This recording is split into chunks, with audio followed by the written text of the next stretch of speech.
Welcome to the Legends of Lanimora Podcast. I am your Dungeon Master, Nathan. With me this evening I have Emily. Hello. Nova. Heyo. And Nicole. What's up? We are a 5th edition Dungeons & Dragons actual play podcast. Sorry, Pretzel just really wants to be part of this. Pretzel, you can play. Hold on, I need to feed her. That's what it is. I already fed her. Pretzel can be the who she really is, a tabaxi. Yeah, that works. Perfect. You can just scream. Now we need Nathan to get us an NPC that's a tabaxi that's named Pretzel. Yeah, I'm into that. So Pretzel can actually be in the game, because that'd be hilarious. Nope, she had food, she was just being a dick. It's all right. I told you, I fed her already. I didn't hear it. We want you to make an NPC that's a tabaxi named Pretzel at some point. Probably. That's a request. On last week's episode, our heroes came up with a plan to try and... nope, that wasn't last episode. Take over the world. Sorry. No, they're not taking over the world. No, someone else is doing that. We're trying to stop them. Yeah, so the last episode that came out was 3.5, so let's do 3 and 3.5. All right. Recording schedules are crazy. It's wild. Okay. Pretzel? At the end of last 2 episodes ago, our heroes came up with a plan to try and get more boroughs on their side so they can take down Kelvin's Triumvirate and give support to the rest of the boroughs that were not part of that, in the hopes of stopping Kelvin in some capacity. Also, they have a quest to find more information on the Amos that are part of the prophecy. So, they are heading to the Circle of All. That is where they are going. And I have my notes up on the other screen. Here we go. So they are taking the Wish Fulfilled to the Circle of All, and we've also got a bunch of other crews. So they figured out they're going to send Pax, Maxine, Tora, and Talerth to the Veiled City to try and get in there for fast travel, since they cannot use the Growdy Towers, most likely. Saf sent a letter off to Yendak to get the help from Gizmo Burrow. Agamir and Fira are off to the Harbor Coast, as well as Reg, Zuth, and Kira. They are also helping at the Harbor Coast. But before they get there, they're going to drop the party, Saf, Scar, and Drew, off at the Circle of All to try and kill 2 birds with 1 stone, so to speak. Try and find information on the Amo. Man, I said it in episode 3. I said which one was which.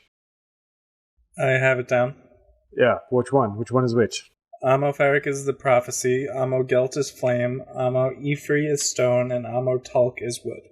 Yes, that's correct. So you are trying to find more information on Amo Tulk. Scar has a sneaking suspicion that the Circle of All might house Amo Tulk, the Amo of ancient lumber or wood. That was not Scar. That was totally a Saf thing. Was it Saf? That was me, actually. Well, that you was all can me fight like about last it. season. Yeah, you all can fight about it in a little bit in character. You're always trying to take credit for my ideas, damn it. No, just kidding. So on the way to the Circle of All, Saf loaded some, which she found out were called Scrivener's Orbs, loaded some of these orbs of knowledge, ancient technology, up on Andy, the AI of her Exo, which she has crafted over the last 6 months, and got some information. I will let Saf relay whatever information she would like to, and for my players who haven't listened to that episode, I would suggest that you listen to episode 3.5. But anyway, that is where we were. We are going to, let's start here. Saf, do you want to tell everyone about what you found immediately, or do you want to wait? I'll tell them the majority of it, incoherently and immediately. Okay, excellent. So we are going to start.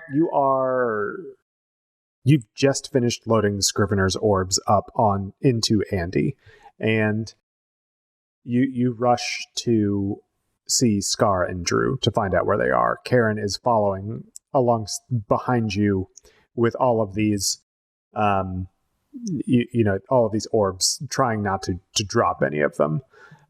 Okay, let's go. Yeah. Let's tell okay, that's a lot. Yeah, let's go. Scar, Drew, Scar. And we just what? run. What? I'm like freaked out. What the fuck? Do not come in here screaming. I almost killed you. Holy shit! Holy shit! Holy shit! You won't believe what we just found. Probably Karen? not. Go on. Okay. So incoherently, I'm just like rambling, reading from my notes, and the basic gist of it is that we discovered these Scrivener's orbs from Tor during the age of Ilar the Mighty. It had some information on Ilar and Ilar's contemporaries, including Halartha Shadeseeker and Idrindin. Ooh. So Idrindin is actually a thing. He's a thing because we make now. him a thing. Yeah, so all this stuff on Idrindin, it's actually been... There was information there, but it was scrubbed purposefully. There's some massive conspiracy going on here. That's and shady. I go on to mention that Idrindin's records were scrubbed. Halartha lived long, like 486 years. And the Bulwark Isles was commissioned specifically by Halartha to build the Ammo. So she built them. She had Or like Scriveners building them. Well, she commissioned them, I should say. Yeah. But it just happened to coincide with the death of Ilar the Mighty and the coming of the next age, which the Age of Legends was the Age of Ilar, right? And then the following age after that was the Age of the Shield, after Ilar had died. And Idrindin disappeared. No information on them. Just when the world needed him most, he disappeared. He vanished. Then the following age was the Age of the Shield, and Halartha was there with this halfling lore keeper and Ilar's general. But that's less important than the whole Idrindin thing, because Idrindin was a contemporary of Halartha and Ilar. Okay. So Sorry. if I'm sifting through your word vomit correctly, what I'm finding is that all of these people that we have talked to and are finding that their names keep coming up again and again, they were all just like students together, like Marauders' first part of the Harry Potter series, like just like this is the first beginning years. Is that They're what like you're the telling me? Like founders they were all of running around Hogwarts. together. Fuck J.K. Rowling, but like really. So it was the three of them that were the original Chamber of Three that Amalferic had said, had spoke about. But the three of them were integral in helping the Tauran population escape whatever was scrubbed from these records.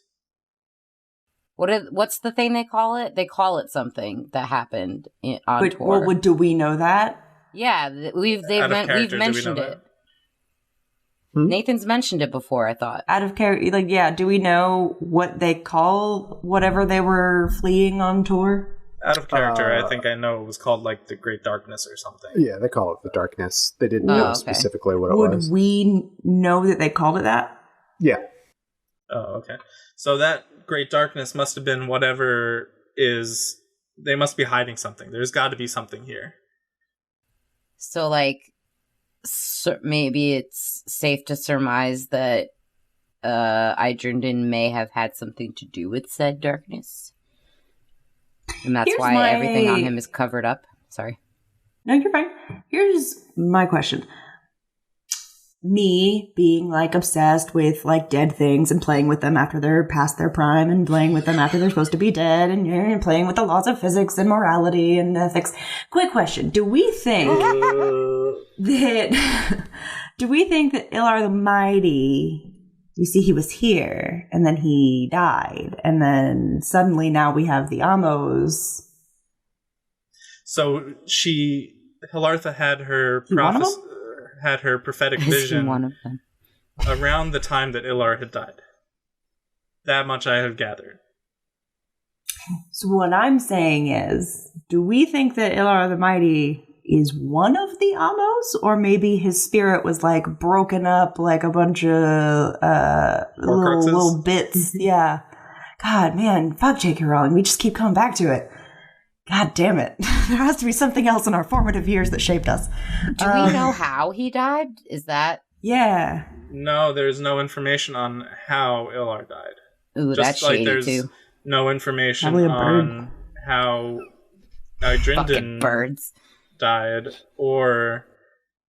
Come to think of it, there wasn't even information on how Hilartha died. Probably just by being elderly, I guess.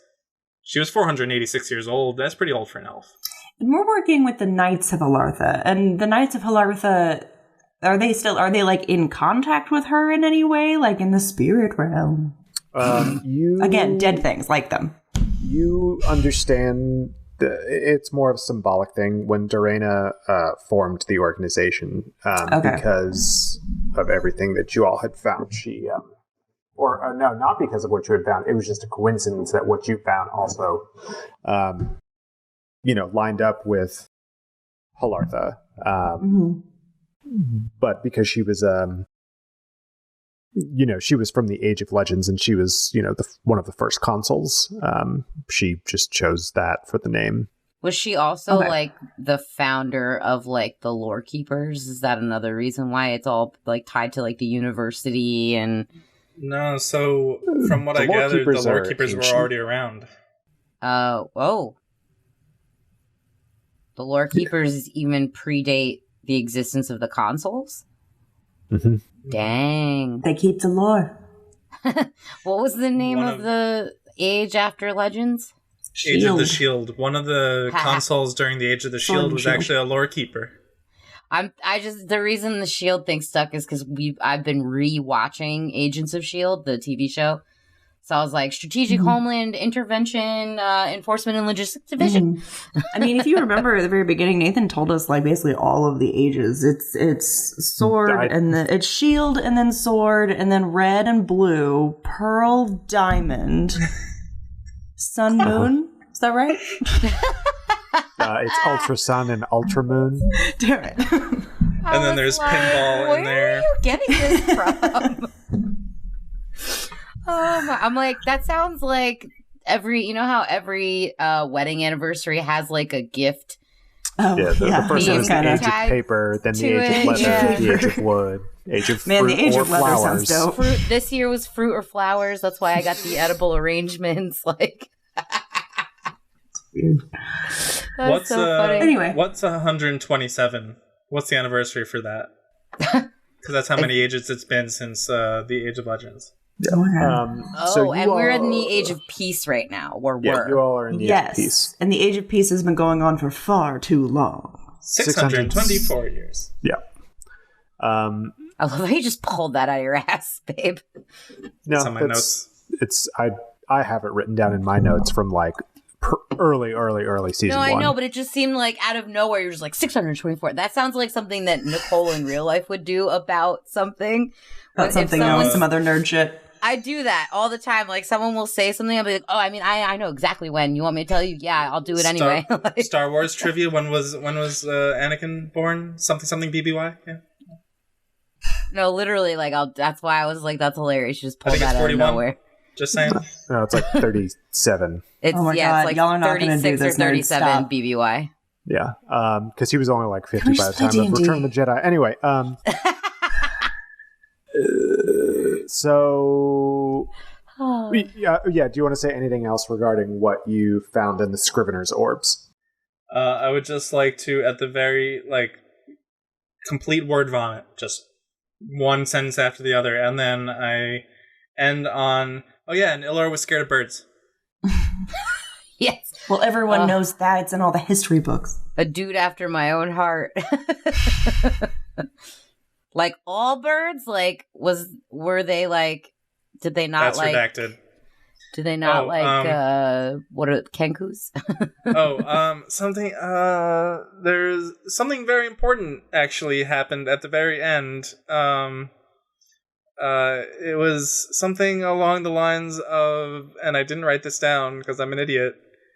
Oh, but you remember how many ages it's been. Oh, I wrote that down. How long one of the ages it's been is. Andy, can you repeat that last part for me, please? Nathan's like, fuck, I have to remember it. Let me get the document up. No, it's here. I have it all in one document. It's like 20 pages long. This is like when Nova's been asking me and hounding me to get my character description. Like, you're making me do the work now. Okay. I can try doing my best approximation of the voice. Be careful not to meddle in the affairs of the past. The die was cast, and fates were sealed. Elthana's stand was only the beginning. Justice will be served. The die is cast. The die is cast. The die is cast. All right, that's good, Andy. Thanks. Whoa! Y'all, that just tied City and Snow in. That's fucking dope. Elthana's stand was just the beginning. The die has been cast. The die has been cast. Rah! Do we, out of character, do we know what Elthana's stand is? Roll me a history. Let's roll some dice in this D&D podcast. I have to get my dice out. Dice? Stop making me do shit. That's a 19. That is an 11. Oh, wait. Do I have any? I forgot that I have a character sheet. I forgot that I have a character sheet. Weird goddamn professionals. Man, I know that we play it fast and loose with the actual quote-unquote D&D that we play, but... Actually, it's a 21 because I do have a +2. I forgot about that. 15. Listen, it's been a while, and I know. So much shit has been going on in all of our lives in the last, like... a month and a half. I got an 8. Know. Okay, Drew and Saf, you know fuck all about Elthana's stand, but... Me? I know shit? Scar, you remember your time at the Mantles Academy. You took an elective on Northwestern Tauren history. Because I totally would do that. Yeah. You gotta burn that elective slot. You had to. I would have taken an extra gym class. You were told it's a blow-off class. Yeah. It's a bird course. Yeah. Yeah. So it's weird. The whole course itself is all based on this one book. Or it's not a book, it's volumes and volumes of tomes of this one guy called Carpathius from Northwestern Tor. And he goes into Elthana's stand a little bit. So yeah, you do know Elthana's stand, and you know where it was. You know that something happened there. But not enough was written down about it to really get a handle on what it was. But you know that something happened there. There are some people speculate that it was the darkness, but there's no definitive proof one way or the other. So much shady shit is going down, y'all. That's all I know. Mm-hmm. Too many unknown variables. I hate it. Is Elthana's stand in Tor, or is it... Yeah. Elthana's stand is on Tor. Is it still there? Is Elthana's stand standing? Well, Elthana's stand stood for a long time, but you know that the history of the city is actually named after a woman named Elthana who had her last stand there. That's why they called it Elthana's stand. And that's, basically she was able to drive back her enemies and hold them off. And then once, the battle had ended, they formed a city there. It said that in the heart of the city was a statue dedicated to her. But is it still there? That didn't tense. answer the question. It is Unknown? It is unknown if it is still there. I was going to say, like, we don't really have people hanging on tour right now. Yeah. There is still... Okay, so we know personally, because we played those characters, that there is a civilization on tour. I use civilization loosely, because it was like kind of like a ragtag. There are settlements there. Are you talking about Iron Mall? Yeah, where we went in the prequel campaign, and we would know, our characters would know about that from the time that we've spent with Kira, who could have filled in all, and Mara and Karen, so that they can fill in all those blanks that we have. Well, they can fill in some of the blanks. So, Tor is still a pretty vast wilderness. However, most of the civilization that is on Tor now is on the southern coasts of Tor, the portions of Tor that share the Mirror Sea with Alari. And where did the one-shot take place? That took place very close to the Barony of Talaria, actually. Let me see if I can find a map for you. On Tor, though? On Tor, yes. The one-shot that you all did took place on Tor. The Bay of Iron, if I remember correctly. Yeah, the Bay of Iron. So there are, to our knowledge, there are no settlements that are in the north. Can you enable screen sharing? Okay. Please, Nova? Yeah. There you go. I want to make sure that I'm showing the right map. Yeah. So this is the original map. So this is the Barony of Talaria. Here on the western coast of Alari, you can see the Mirror Seas up here, and then there's this strait that comes between them. This is the Bay of Iron, and this is Iron Maw. I know that this is going to elicit a "that's what she said," but it's bigger than I thought. The Bay of Iron or Tor? Tor. Yeah, Tor is about 1.5 times the size of Alari. Elthana's stand was in the northwest of Tor. Interesting. So it's very uncommon to have information on the northern portions of Tor. Here is the entrance to the caverns of Don Moldor, right here. And Selsanthalas is down here on the western side of the spines from the Iron Maw. Where is the cave entrance? That's where Karen and Kira and all them went in? Correct. So to our knowledge, there's nothing past that. Past what? No, to our knowledge, there's nobody living past where the caverns were, where we went. There are, traders and, fortune seekers and all of that try and go that way, because there are a lot of the ruined civilizations that are dotted around Tor, because there was a great exodus when the darkness came. Yeah.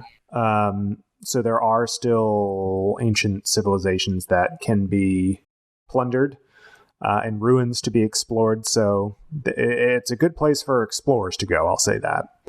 But as far as, normal folk and adventurers, like Selsanthalas is, a nature preserve pretty much. That's about as far as most folk will go. And that's, pretty close to Alari anyway. But most everything of civilization and any sort of, keeping back the untamed wilderness is on that southern coast of Tor. Gotcha. I also mentioned the fun fact to Drew and Scar that there might be a Pegasus on Selsanthalas. Cool. I want to ride. So the what was said at the end is Elthana's stand was just the beginning. The die has been cast. So I don't like that. We gotta find out what the fuck happened at Althana's stand, because if that was just the beginning, like, I'd like to know what happened before I think we're gonna be at the end, or at least the middle. So I'd like to know what happened at the beginning. So where can we get that information? Can Karen tell us? I was literally going to say that. Aren't we heading somewhere? Where are we going? We're Circle going of All. to the Circle. Oh, well, that's not going to tell us much. We need to, can we send a message just to the Knights of Halartha? Maybe they can research? I thought Karen was a Tauren expert, or as expert about Tor as you can get. Mm-hmm. I mean, we've all got knowledge on a great many subjects. It's not easy to become a lore keeper. So it's a rigorous course of study. The important thing here to note is that these Scrivener's orbs were created by the Scriveners at the behest of Halartha. And they were created at around the time of Halartha. They have the recordings of her death, right? The orbs themselves weren't created at the time of Halartha. The data was recorded at that time. The data was recorded at that time. But it must have been a Scrivener who scrubbed these orbs from the information from these orbs, because only a Scrivener has that kind of capability. That we know of. I feel like we need to get a message to the Knights of Halartha and see if they can dig into this a little bit more for us. And then we need to head to the Circle of All. Agreed. Yeah, that sounds good. I mean, the more pressing thing is, making sure the world doesn't fall into turmoil, right? Hey, Karen, you doing all right, bud? No, thank you for asking. All right. Anyway, let's go. Okay, so who is sending a message off to the Knights of Halartha? Do we have sending stones or shell phones or something? Yeah, you got your shell phones. Is there a word limit? 25 words. How many messages can we send? You each have a shell phone. Okay, we're going to have to fit all of this in... Nathan, can we just say that we fit all of this? Can we can we just say we somehow do 75 words, or it's like... It's like a Twitter thread. Yes, it starts off, and I'm like, this is Drew, part 1. 1/2, 2/2, 3/3. Yes. Yes. Anyway, we need you to... just it cuts off, and then a minute later it's like, hey, this is Saf, part 2. No, because then that would use up too many characters to say that. I know, it's funnier that we do it though. Hey, this is Drew, blah blah blah blah blah blah blah. Anyway, love you, bye. Hey, this is Saf, blah blah blah blah blah. Yes, I'll say that you're still a few days out. Saf goes over all this, So where you are landing in the Circle of All, this is about a week's journey by boat. Especially because you're trying to be undetected by any other ships in the area. So it takes you a few days to get there, and over the course of those days, you relay the message to the Knights of Halartha. Every day, just more frantic 25-word messages from us. Or they're just waiting for the next bit. You collect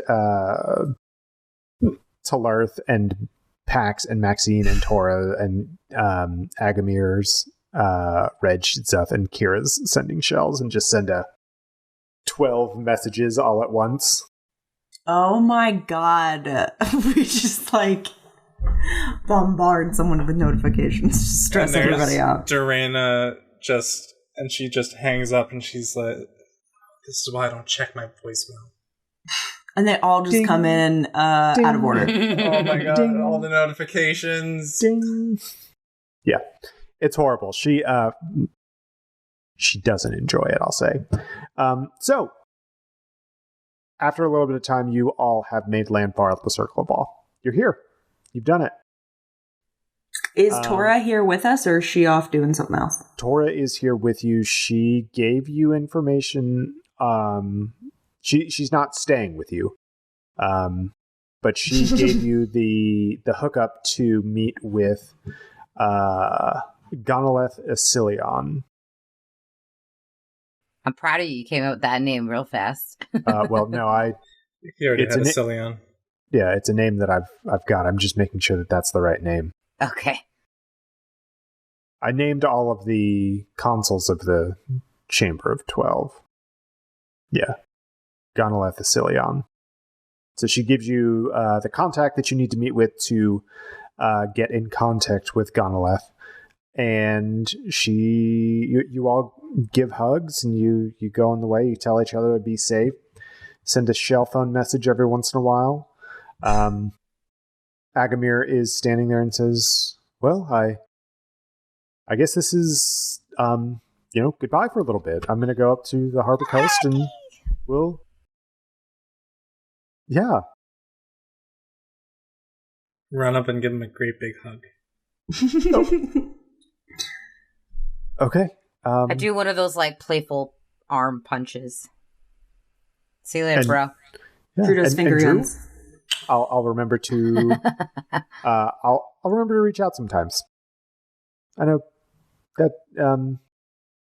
you'd like that, so I'll do that. You used to call me on your shell phone. Like me?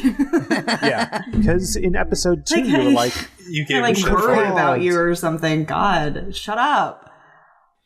Oh, well, maybe you should just write sometimes or call me sometimes and like maybe not make it such a big deal. God. Okay, so yeah. Good luck looking for Amo Tulk and trying to get the Circle of All on our side. I know that the druids are a little hard to anyway, good luck. Dude, what? I mean, I feel like we spent a little bit of time or enough time with Tora to understand what that means, that druids can be like, will probably get frustrated because they're a little bit like different. Mm-hmm. But in like not a bad way, just not what we're used to. No, like they're a little bit country, we're a little bit rock and roll, I feel. Exactly. They are literally but also literally. Yeah. I guess we let Agamir go. Love you. Don't worry about it. Don't think about it. Bye. Okay. Drew's dealing with having feelings for people, like friends and like love and friendship, and it's just weird and creepy, and she doesn't like it. Okay, we'll talk soon. Okay, bye. And the wish fulfilled departs, and you all are left at the customs of the Circle of All on the southern tip of the Circle of All. So you see a bunch of people, a lot of other ships have made landfall here and are offloading cargo, loading passengers and the like. You're on the southern shore, so it's a little cold, actually, here. You all aren't too far away from the continent of Aluz, so it's a little freezy down here. Freezy. A little freezy. And I was going to say that it's tropical, but it's not. So yeah, it's, imagine a Norwegian town without all of the,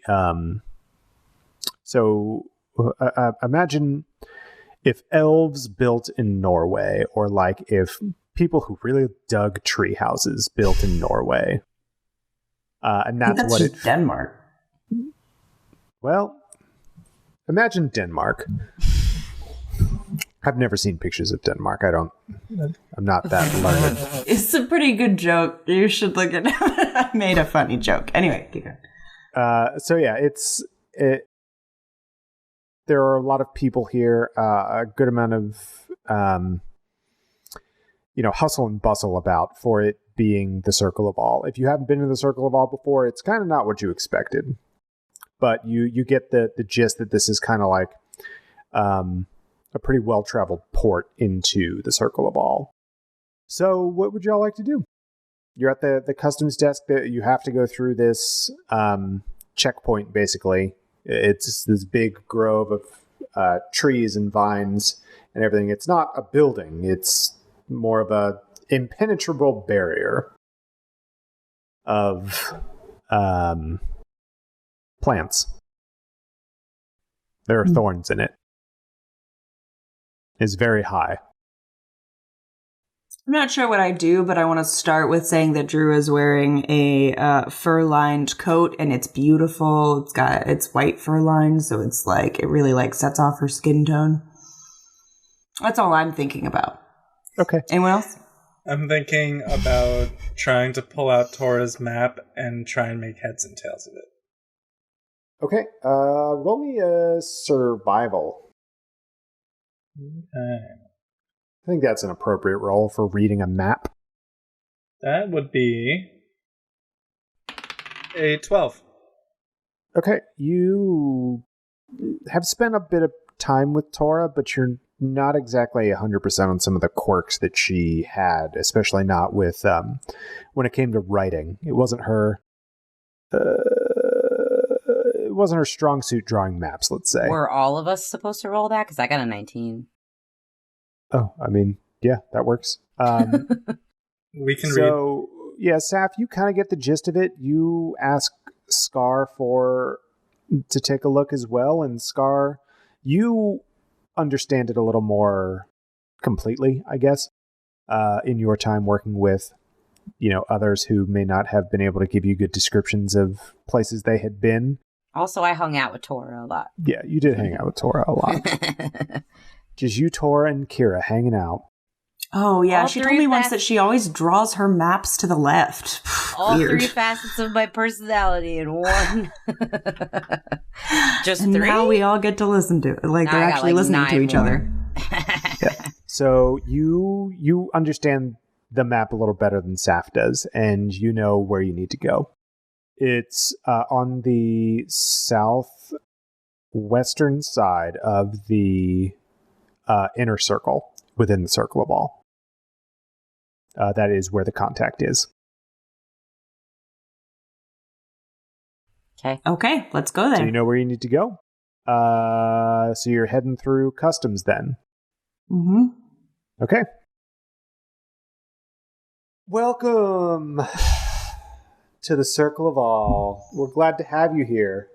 It's a furbolg who's just kind of lounging up in one of the boughs of this structure. He's got his feet up, and you see that he's barefoot because he's a druid.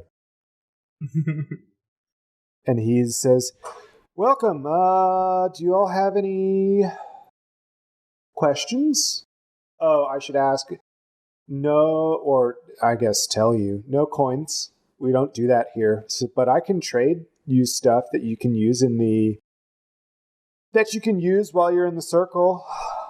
It's an approximate value for us." So I feel like, sidebar, Tora would have prepared us for this part at least. She would have given us like a breakdown of what to expect customs wise, and we would have prepared with like the proper things to barter, because I feel like we were on the island that had could have a bountiful amount of things that the Circle of All would consider monetary.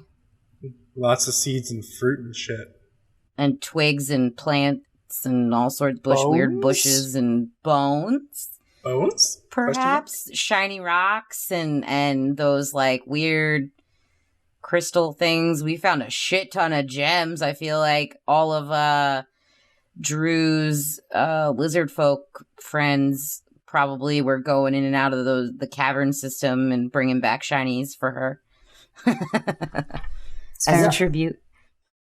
So Yeah, you've got that all lined up, and you kind of lay it all out, and he's like, "Oh, nice. Do you all have a friend in the circle?"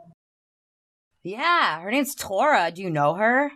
Yeah, no. Not all druids know each other. Jeez. But this Listen, is... that's not what I meant. Yeah, this is excellent. This is... You all came prepared. If you have any coin, I'm still going to need to take that. So, any coins?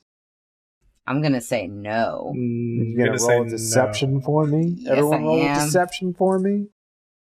That's a 13. What's deception. 16 total. Meanwhile, 18. Karen is just unloading all of his coins from his pockets. I'm going to slap him like in the back of the head. I'm I like, literally kick him in the ankle. Like, stop it. Would you get Scar for your deception roll? 18. Okay. Who got the 13? Was that Saf? That was me, yeah. Okay, well, I mean, you all have been pretty upfront with me. Now, little one, I know that you've got some coins on you. I can hear them clinking around in your pockets. I'm going to need you to... It's nothing. Look, I'll give you stuff of equal value. You don't have to lie to me. I'm gonna put my hand out and be like, let me stop you right there. Safina here is an artificer. She likes to tinker with things. That sound that you heard was not coin. That sound you heard were the tools in her pockets. They make the same kind of, that are made from the same material as coins. And I'm going to roll me another deception. Natural 20! Oh, okay. I love my dice tonight, y'all. Holy shit. Well, I'm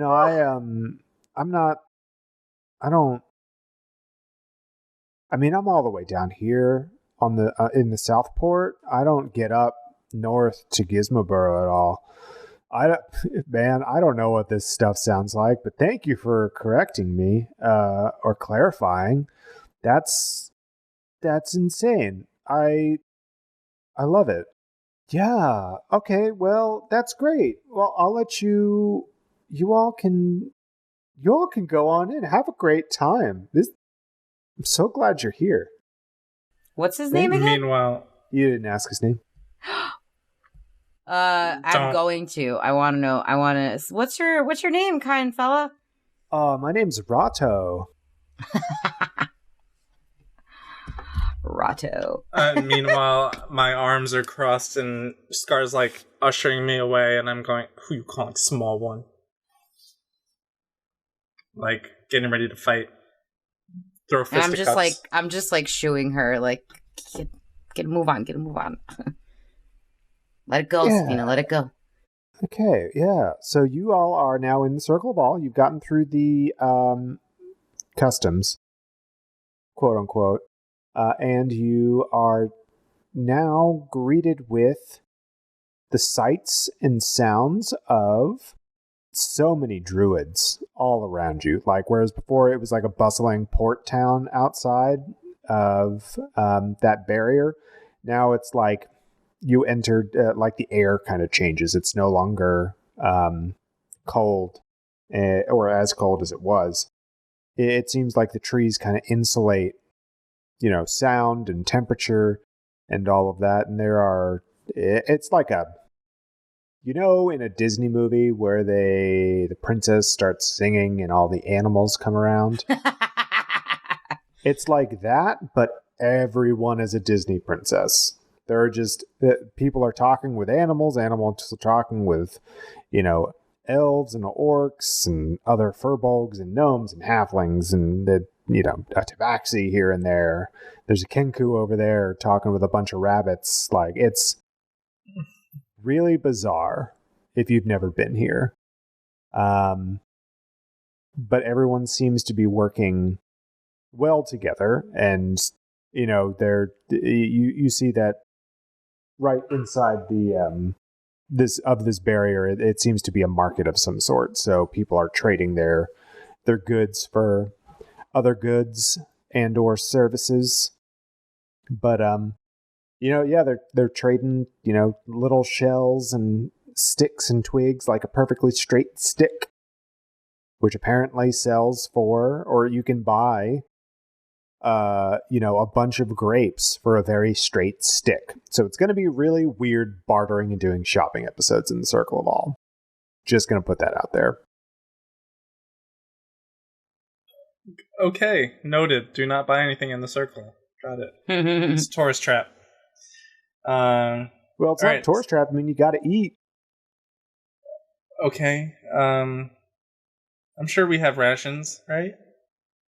I don't know. I don't keep track of your inventory. Good. Okay. Moving on. It'd be really weird if I did that, a year and a half in. Okay, good. Moving on. All right. So I take a look at Tora's map and I try and determine which direction we should head in. Scar, and you have determined where you need to go. Now that you're here in the circle itself, it kind of makes more sense. That's what Tora said, is that it's not going to make sense until you get here. It's like, make a right at the really big rock, but not the really, really big rock. It's the one with the crack in it that's got the moss on the left side. And it's like really rambly, and it's based on landmarks. But once you're here, it's like, yeah, absolutely. I know what you're talking about. I will go to that rock, but not the really, really big rock and the one with the moss on the left side of the crack. Perfect. Yeah. It's, to a T. Like, it's like having your own Google Maps in Lanimora. Google Circle. Got it. Google Circle. All right, so we head there. Okay. You all follow the map and have to you're going on your way, and you get to a fork in the road, and it's starting to get dark. So you think it might be time to turn in, or you can keep going in the dark. However you want to play it. You want to try and push through, or you want to try and hit up whatever the Circle of All calls a tavern. I feel like watering hole. I was gonna. What is that? Oh God. There's no camping. I was gonna say there's like a specific word for like glamping. No, I can't. It'll come to me. But I feel like an RV park, or but obviously not for an actual vehicle, but it's like a campground. Mm-hmm. I feel like they would have something like that, but that's not the word I'm looking for. Damn it. Summer camp. I'll think about it. It'll come to me. Honestly, it'll probably come to me tomorrow in the middle of doing nothing, and I'll just be like, aha! Out of nowhere. Well, when we get that weird text tomorrow, we'll know. Yeah. A yurt? Maybe. I think that's what I was trying to think of. Are we yurting? So, walking through the Circle of All, you realize that while at first glance it doesn't look like there's any buildings, so to speak, there are buildings. It's just not. It's like the buildings are grown. They're not built. Cool. Oh my God, are we in the Shire? Is this... Well, I mean, where the Shires have got, doors and windows and stuff like that, they've got glass panes and, hinges and all that kind of stuff. All of the stuff in the Circle of all of the quote-unquote buildings are, because they are grown, it's like, you ever see those pictures of the trees that you can grow into braids and stuff like that? Cool. So it's a lot of trees like that. I want to live here for real. Yeah, it's a lot of using the nature to your advantage, but not. I feel but not taking advantage of nature. I feel yeah, perfect. Ben in Parks and Rec, when they go to the Redwood National Forest, and he's like, "We're in Endor." Oh my God, we're in Endor. Yes. So there are parts of the Circle of All that look wild, overgrown wild, but then upon closer inspection you see that it's all very carefully conserved, organized chaos. Yeah. It's not like the druids are it's not like they're tending to and, forcing things into a specific way. They're just conserving the bits that serve the purpose that they need for that particular building. That is a lot of what it is. You don't really notice it until it starts getting dark and you can see lights through the trees, and you realize that it looks more like a city than at night, which it's really pretty. I will say that. And you see that every once in a while there's like a crossroads, and there's just like Emily said, there's a watering hole or, a wellspring of some sort, and then it's like a glen of soft moss and wildflowers. And people are just laying their heads down and sleeping wherever. Cool. Do you think it would be inappropriate to start a fire? You do not see any fires. I know Tora loves fire, though, so there's got to be some people that like fire. You notice as the sun starts setting, too, that it really is comfortable out. Like, it feels like... It doesn't feel like there's any sort of effect or magic on the air or anything, but it feels like... on like that first hot day of summer at dusk, right as the sun is setting. It feels like that, but like as soon as the sun sets, it's like all through the night, where it's like got that like radiant warmth on the air. Like here? Like here in Arizona. I love nighttime here in Arizona in the summer. God, it's so fucking good. Yeah, I know exactly what you're talking about. It feels awesome, and you need no fire. And for all of the plants and trees and open water that you see around, it's not humid and it's not buggy either. So it's definitely like Arizona. With trees. With trees and like thick layers of moss and everything. It's kind of weird. So it looks like Savannah, but it feels like Arizona. Yeah. Okay. We'll say that. Nice. Looks like it should have mosquitoes and stuff, but it does not. It looks like an old growth forest, like a redwood forest, or like that one forest in Poland that is the last untouched forest in Europe. That one forest in Poland. I don't remember what it's called, but I'll say it, and someone's That's good enough. Yes, I know. I saw that. Tweet at me what that forest name is, because I'm Polish and I should know this. But anyway, it's like an old growth forest, but it feels like a desert. Cool. At night. Dope. Hell yeah. Not right. At night. It feels like the desert at dusk.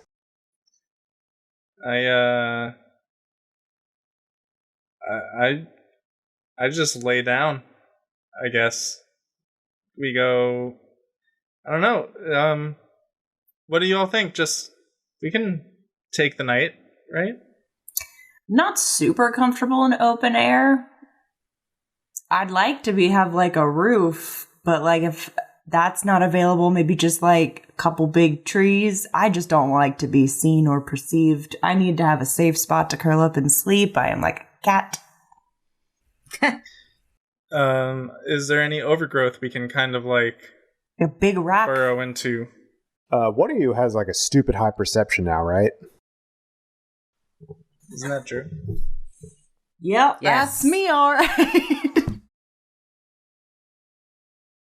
Yep. I have 17 as my passive perception.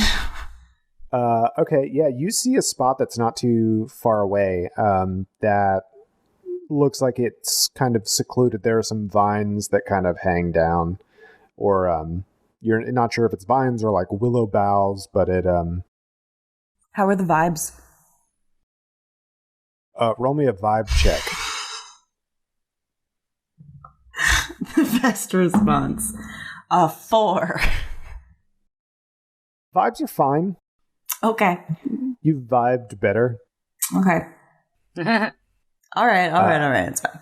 No, the vibes are fine. It looks like it's uninhabited. Most places that would have inhabitants are into the forest. They're a little farther in. Okay, I go snuggle.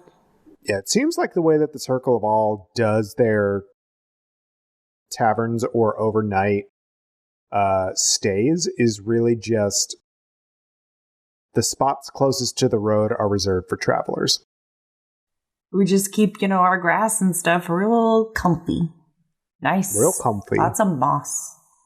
Moss and lichen and all yeah. that heather. All right, I go over to the vine open area and we take up quote-unquote camp with no campfire. Okay. When you get into this little alcove, this grove, so to speak, your feet brush up against something on the ground. Roll me a dexterity check. Okay. Drew. Everyone? Or just Drew. That's a nat 20, my dude. Okay, you put your foot down and then you catch something out of the corner of your eye and you bring your foot back up. It looked like you were about to step on a mushroom. Just like a regular mushroom? It's a little bigger than a normal mushroom, but it's like right at the precipice of the door. Like right at the threshold. Okay, so can I inspect this further? Yeah, please do. It's gonna be nat 1, crit myself, so I don't see nothing. I don't see shit. I mean, it looks like it's just a mushroom. That's all it is. I'm gonna look at it for a minute and I'm gonna be like, weird, and I'm gonna be like, Saf, and I'm gonna call over Saf and Scar. God, I forgot your name. Like, Saf, Scar, come here. Excuse me? And I'm gonna point at the mushroom and be like, what the fuck is this? That is... You expect me to know? 18 investigation. You can also use nature for this check if you want. Oh. I crit myself too, better. So that's fuck okay. me. What was your nature check, Seth? Nature is 14. And your investigation was an 18. 18. Okay. So you, Scar, think that, yeah, it's just a mushroom. Why are you telling me about this mushroom? We're in the middle of like a forest, dude. Like, I don't fucking... Yeah, and... Lots of weird shit here, actually. Saf, you recognize this as... this is a mushroom. You've never seen it in this form, but you've seen it in books and labels of luminous powder that you use in artificing. Is this a glowing mushroom? It is not glowing currently. But your knowledge of these mushrooms is that when agitated, they would glow. Do they release like a poison when they're agitated? Nope, it's not poisonous. It just reacts to being, Yeah, it reacts to being poked. Sure. I poke it. All right, you poke it, and from the point where your finger touches the mushroom, it starts to glow in a nice, warm orange tone. The vibes. What is this? As it starts glowing, you see that there's a line of mushrooms that go up the wall of this little grove. It's not that I say grove, like a grove is pretty large. This is like half the size of like a normal living room. Like a clearing, maybe? It's kind of like a clearing, but it's also contained. It's almost like a cave. It's almost like a clearing. I like alcove. You said alcove earlier. That feels right. Yeah, it's like it's an alcove, we'll say. But as you see it more clearly, as the mushroom glows, there's a line of mushrooms that continues the glow around the interior of the alcove. So it seems like this is kind of like the quote-unquote on switch for, coming into this place. And it's nice and cozy. Mood lighting. So it's the perfect size for travelers. Oh, this is something else. I haven't seen this before. Well, 5 travelers. We have Sokoba and Karen, right? Yeah, you got Sokoba and Karen. You're right. Okay, I mean, dope. I'm gonna find a nice little spot, set up a nice little nest, and go the fuck to sleep. That's my plan. Okay. Yeah, the mushroom glow doesn't last for very long, but it lasts long enough for you to... it's about 30 minutes. It's at the most intense at the beginning, and then it dwindles over time. So is anyone keeping watch, or are you all just sleeping? I'm gonna keep watch. Okay. I was gonna stay up with Sokoba, play like a game of like. Oh, you want to take the first watch? You can wake me for the next watch. Then. All right. Don't wake me. Yeah, Drew's like, fucking touch me and you die. Yeah. And then I will reanimate you and kill you again. I have this power. I need at least 8 hours. Fuck right out of here with that shit. Yeah. It's funny because Drew is an Eladrin and only needs 4 hours to trance. Don't wake me. Don't bother me for 8 hours. I trance for 4 hours and then don't bother me for another 4. Then I just sit quietly for 4. I need those 4 hours to wake up. I need to get all of the energy in that 4 hours to be able to deal with all of you people. Yes. Yeah, that's so fair. And first agreed. watch, can Sokoba and I just stay up and kind of like shoot the shit and bond a little bit? Yeah, roll me for bonding. I think Safina has a crush on Sokoba, and I think it's adorbs. You think? You think? Do you not remember episode 1? You think? Or episode 2? No, but I mean like actually. What? And I'm here for it. What does bonding fall under? What skill? Oh, I was mostly Performance, joking. charisma? That is the cutest thing I've ever heard. Yeah, just roll me a What does charisma. bonding fall under? What skill? What skill? That is a 22. What skill Okay. do I need to bond with someone I can't? You have a good time keeping watch together. There's roll me a perception as well for your time on watch. I genuinely feel like that's a question someone would ask in real life. Like, what do I need to be? How do I need to be in order to bond with someone? That's a 19. Okay, the Naya, your part of the watch passes without much incident. There are a few animals that kind of roll around and kind of are seeing what's going on. They're not super afraid of people. God damn it seems. There's a big ass deer comes right up to the like mouth of where y'all are staying, and it's like, oh, sorry. Like, wait, it actually said that? Wait. No, it just gives off those vibes. My bad. Didn't mean to interrupt vibes. Yeah, it was from like, a deer. Yeah, it's bizarre. It's like those deer in Japan that bow to you. Sokoba and I make a little game out of voicing the animals, like giving them little voiceovers as they're like interacting with their environment. Being so wholesome, and I can't take it. You do that, and there's a family of mice that kind of cross in front of you, and you do it with them, and one of the mouse says to you, "You know we can hear you, right?" And I just go, oh my god, I am so sorry. No, it happens all the time. I get it. And have a good night.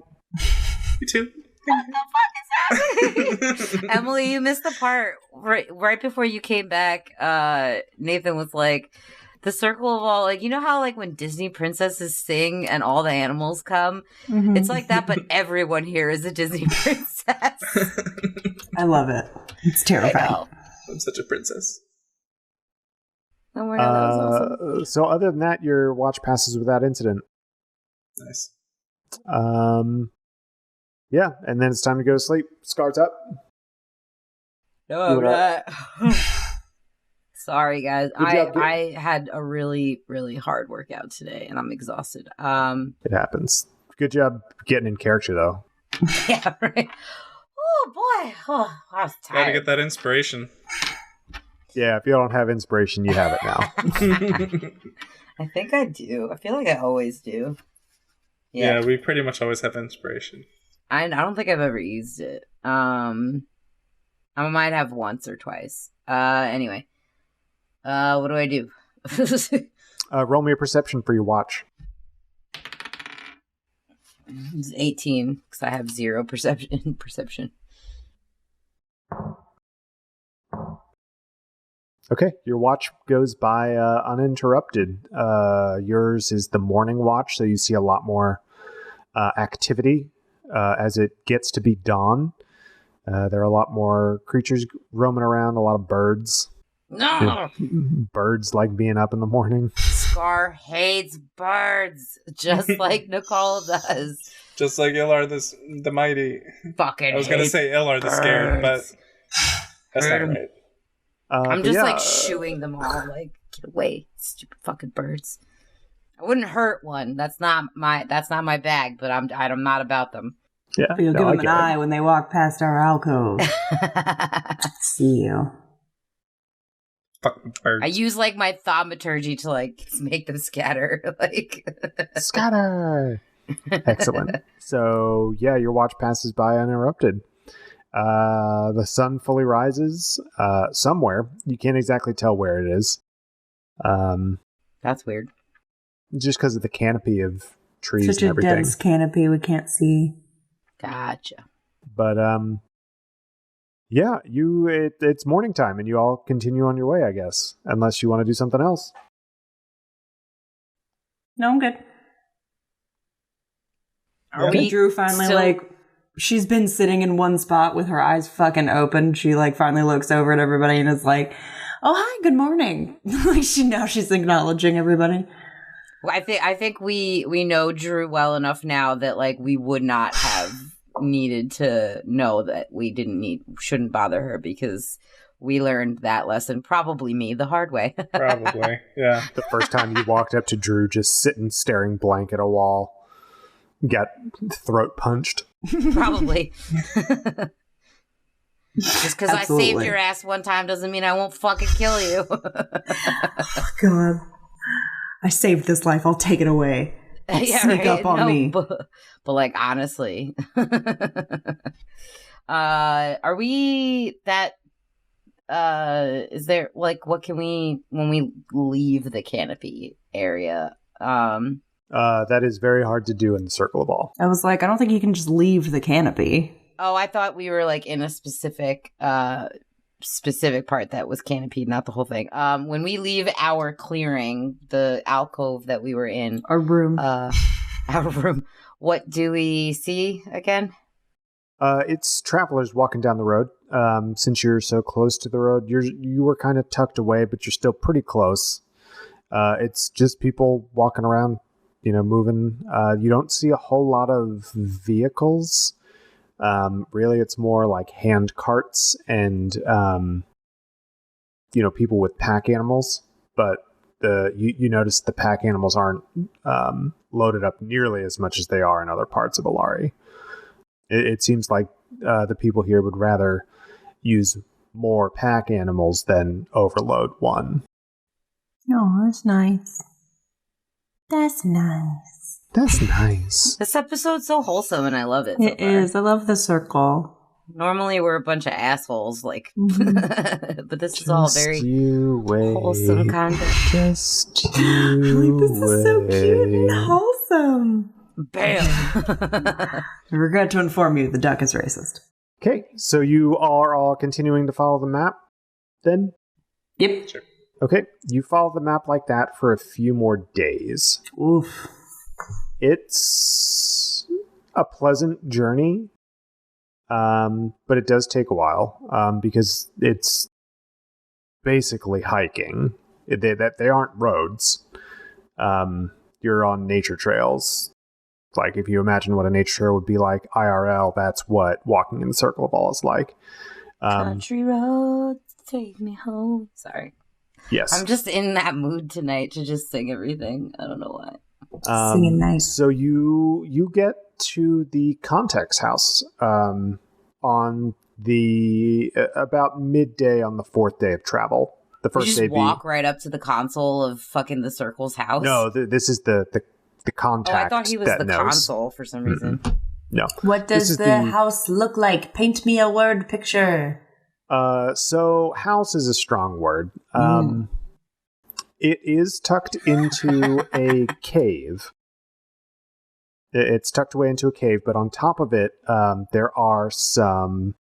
there's mycelium, and there's a big old mushroom on top of this one.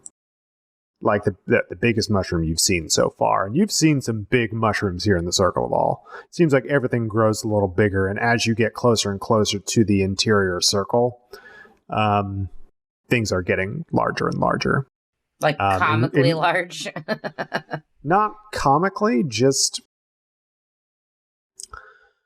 It's healthier. Like everything seems to be getting healthier. You feel better.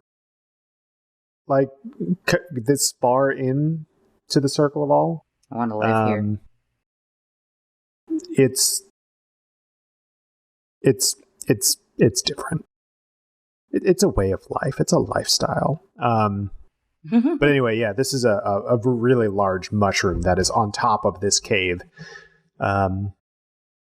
And the name of the contact you have is Asla.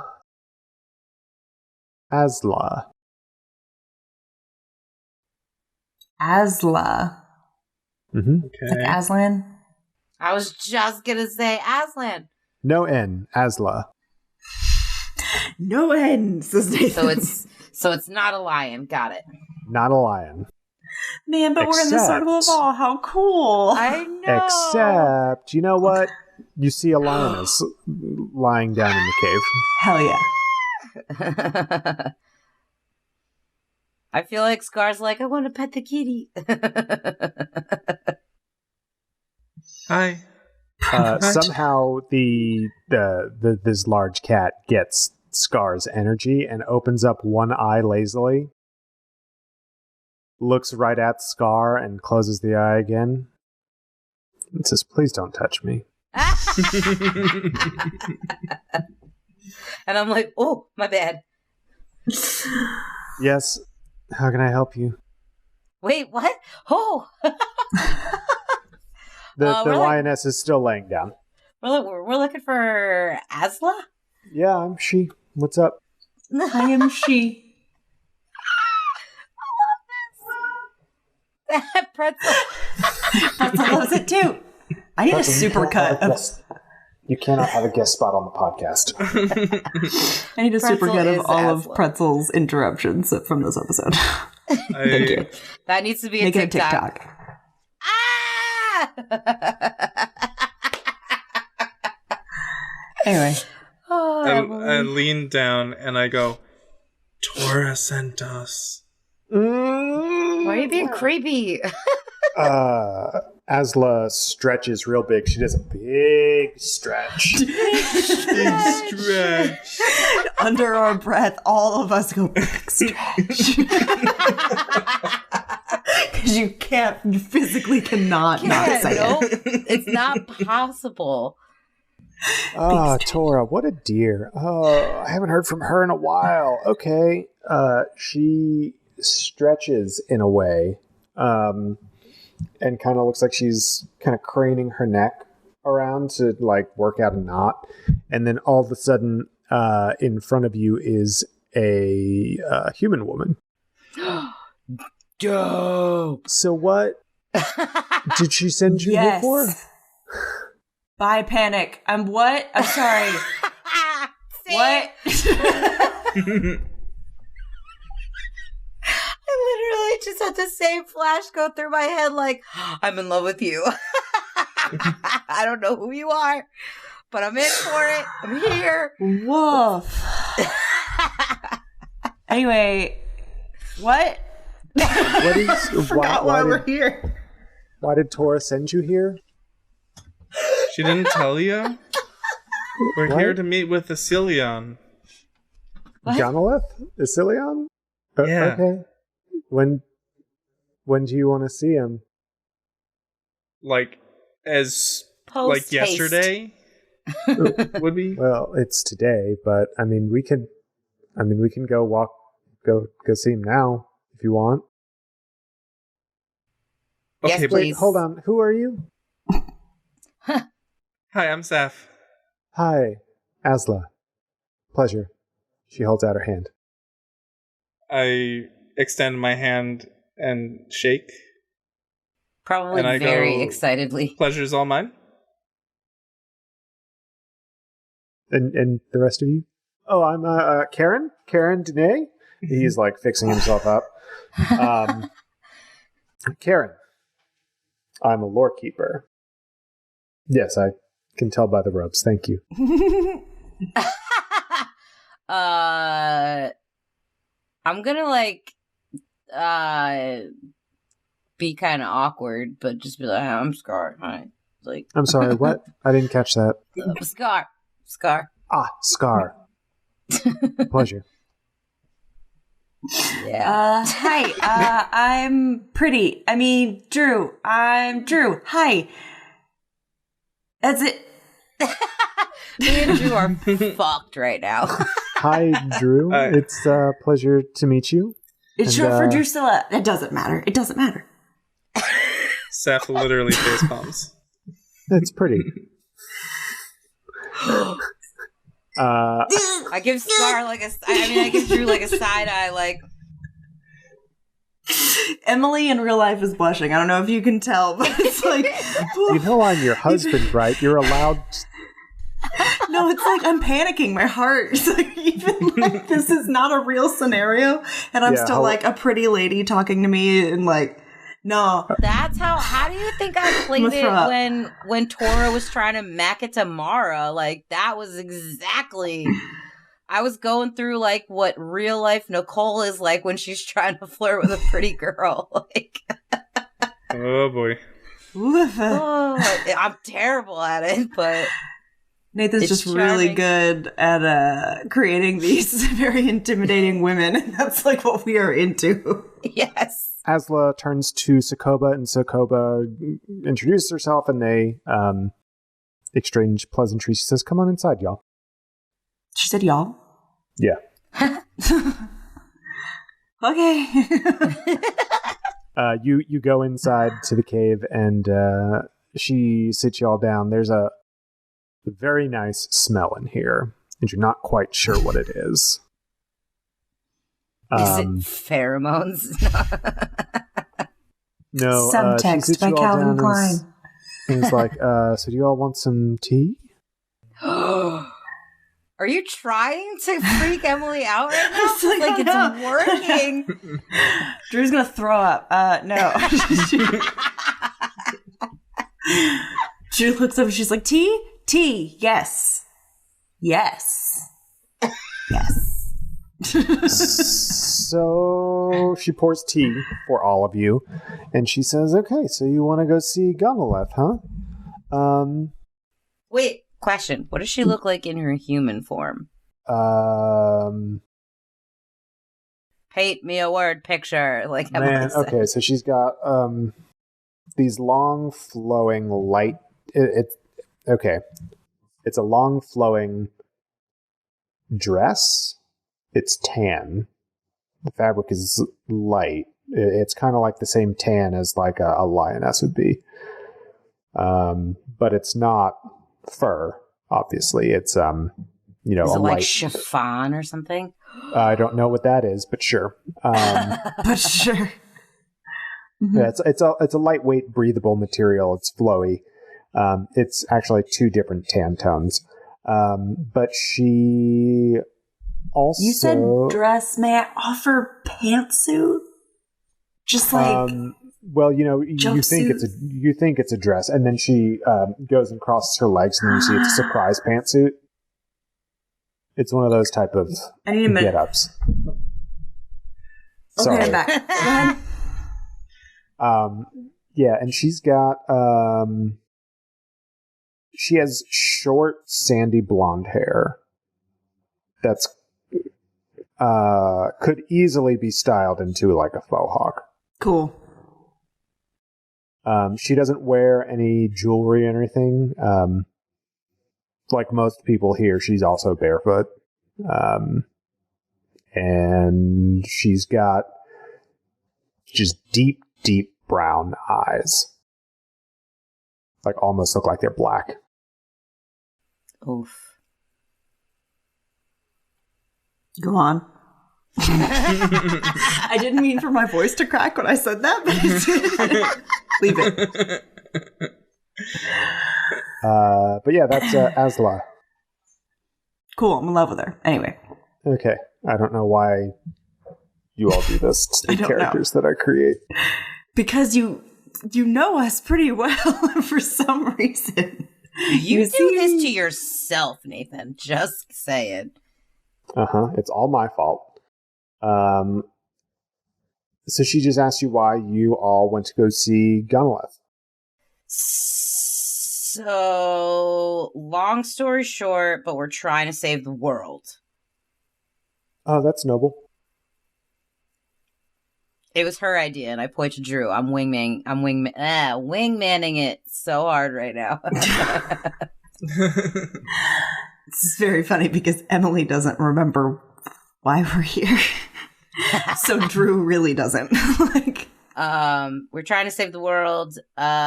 We're looking for allies, and I'm saying this out of character. I think we're here because we're looking for allies to keep people on our side, and also because the Talk. The only reason I remember that is because it reminds me of Tolkien.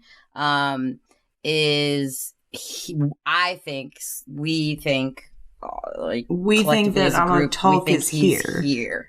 Do we think that Ganondorf can tell us where he is? Ganondorf. I don't remember his name. Gonolith. Do we think that Gonolith can tell us where he is? Or do we think Gonolith is him, you feel? Nah, Gonolith is the Consul. Okay. I couldn't remember the word. Is Atla like his personal attaché or like... You have not asked. It's Asla. Atla, what did I say? Atla. Aslan. Is Asla, so I guess I'll ask then. So are you like Gonolith's like PA or something? Like I mean, I guess you could consider that in a way. But no, things need done in the Circle of All, and I'm one of the people that gets things done for Gonolith. Okay. So can we see him? Is it him? Yeah, him. You can see him. I just, cool. I just gotta ask questions. I need to announce you and, just make sure that he's cool with it, because, he's temperamental, let's say, as far as druids go. But anyway, and she holds her hands out to two of you that are closest to her and says, but we're all friends here. I imagine that it's Drew and Scar that are closest. We're all friends here. We're, it's the Circle of All, right? Can I roll an insight on her? Yes, please. Please do. Yeah, because that was very cult-like. That is an unnatural 20.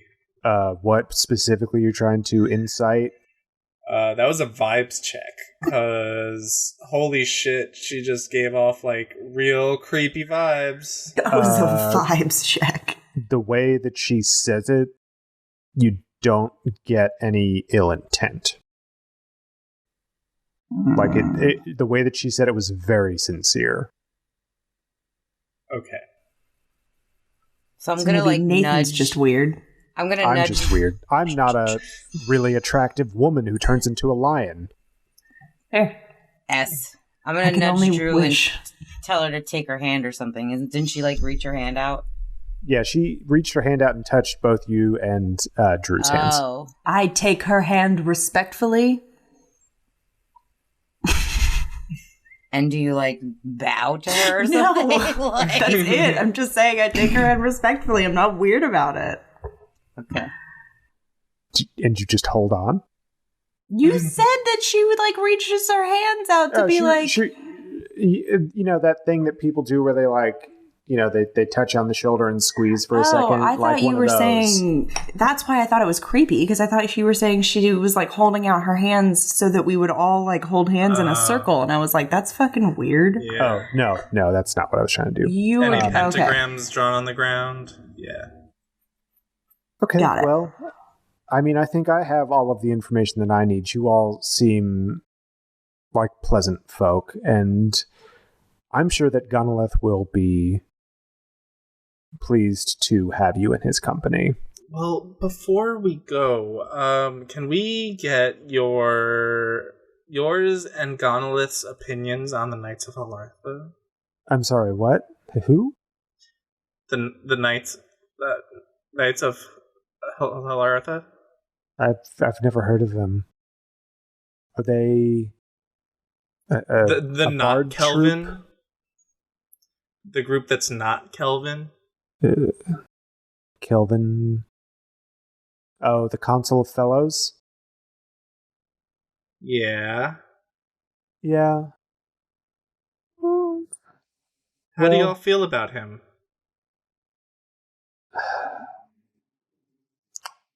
This would be best for Gonolith to discuss.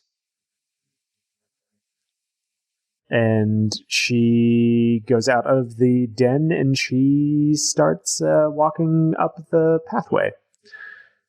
Are you all coming? Always. Let's go meet the consul. Yes. And that is where we're going to end this week. No cliffhanger. Well, I guess it's kind of a cliffhanger. Yeah, a little bit. Temperamental Consul in the next episode. Temperamental for a druid. Which is what she probably said. Scar on one of her better days. Like, Thank you all so much for tuning in to the Legends of Lanimora Podcast. I had a great time DMing. I hope that you all had a great time listening, and I hope that my players had a great time playing. The lull this week is going to be Saf for making funny voices about animals going around the Circle of All at night when she knew full well that they could very well be druids in disguise. Or in wild shape, I guess. That's fair. The legend this week is going to be Scar for successfully deceiving a druid into allowing metal coinage into the Circle of All. oh, that feels sinister. I don't like that. It was a good roll, though. So It I was. don't know how that's going to play out in the future, but I've got to write it down in my notes. So yeah, thank you all so much for tuning in. If you want to reach out to us on social media, you can do that. Where, Nicole? You can find us on Twitter at Lanimora Pod. You can go there and talk to us about plenty of stuff like today's episode or last time's or anything. If you want to talk to me personally, you can find me at Nicole the Nerdy. You can find me at _Nova Gamer. I'm at Narod Good. You can find me at _Squid Toaster. We also have a website, novistudio.io. Ton of cool stuff up there, like an about section where you can get to know us. You can find out all about City and Snow, our sibling podcast, our seasonal champions, the merch store. Can't wait for my cropped hoodie to arrive. Check out that dope mug. If you are listening to this on the podcast version, head over to the website and check out the store so you can see what this mug looks like because it's dope. There are fun facts about the world, tons of art, and a link to our Patreon. Speaking of Patreon, want to hear more from Novi Studios and our other content? Well, you're in luck because we have a Patreon. For just a couple bucks a month, you'll have exclusive access to some DM insights and behind the screens, listen to Nicole and I BS and What's What with Dilly and Dally, and even a mini prequel campaign set in the world of Lanimora. If a subscription to our Patreon is too much of a commitment for you, we'd love if you could leave us a quick review on iTunes. If you enjoy the show, tell your friends about us. New episodes come out every other Tuesday, so stay tuned. Yes, please stay tuned. Catch us every other week. And be sure to go find City in Snow on Twitter. They are at City in Snow. CITYINSNOW. Also find them wherever you find our podcast. Just go in there, find City in Snow, hit the subscribe, leave a like, leave a rating. We love them. The first episode just came out today on the day that we're recording this. By the time you hear this, episode 2 is coming out this time next week. So stay tuned for that. We're very excited about that project, and I've been working very closely with their DM, Lizzie, on world building back and forth between 127 ages of history. Dang. That's a lot of wiki. It's a lot of wiki. Please don't make me do it all. Thank you all so much for listening. Hope you tune in 2 weeks' time for episode 5. Let's find out what Gonoleth is all about. All right. Let's be legends. Let's be legends. Let's be legends.